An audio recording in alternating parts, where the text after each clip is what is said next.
The Great British Sewing Bee, final review. I find myself filled with admiration as the threesome chapter.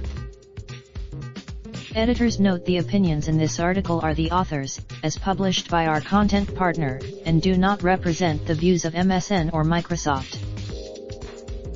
If you're not familiar with BBC 2's The Great British Sewing Bee, just think of it as the Great British Bake Off, but with people making clothes rather than cakes. If you're not familiar, the other significant difference between the Great British Bake Off and Sewing Bee, I don't suppose they could have got away with calling it the Great British Clothes Off, is that the host, Joe Lycett, the judges, Patrick Grant and Esme Young, and the contestants are even sweeter than their counterparts on Bake Off.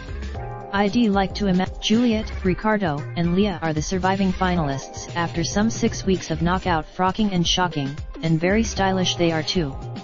Okay, Joe being the final, the challenges were extraordinarily daunting, and, as someone who has trouble darning their socks neatly, a disappearing skill, I find myself filled with admiration as the threesome cheerfully went about impressing the judges and viewers alike.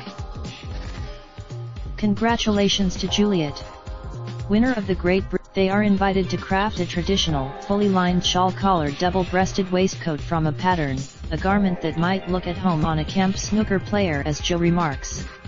This complicated, predictably, for anyone who has watched her progress from the start. Juliet won this round U and the Series U for the simple reason that she is by far the best at the actual business of stitching the stuff.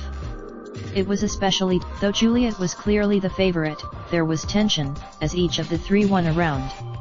I don't think that with Leah and Ricardo could have been winners too, and we see that they can be even more creative than Juliet, but they lack her unflappable cool, and find themselves a little too prone to silly mistakes.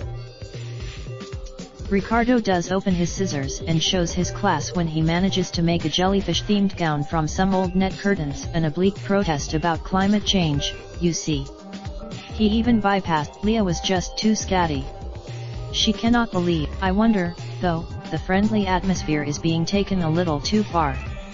If I were commissioning related 19 TV shows, we can't wait to watch in 2019 Wonderwall International. Raindrop, drop top smoking, no cooking the hot pot. Fucking on your bitch, yeah, that. Looking up, open the park, pot.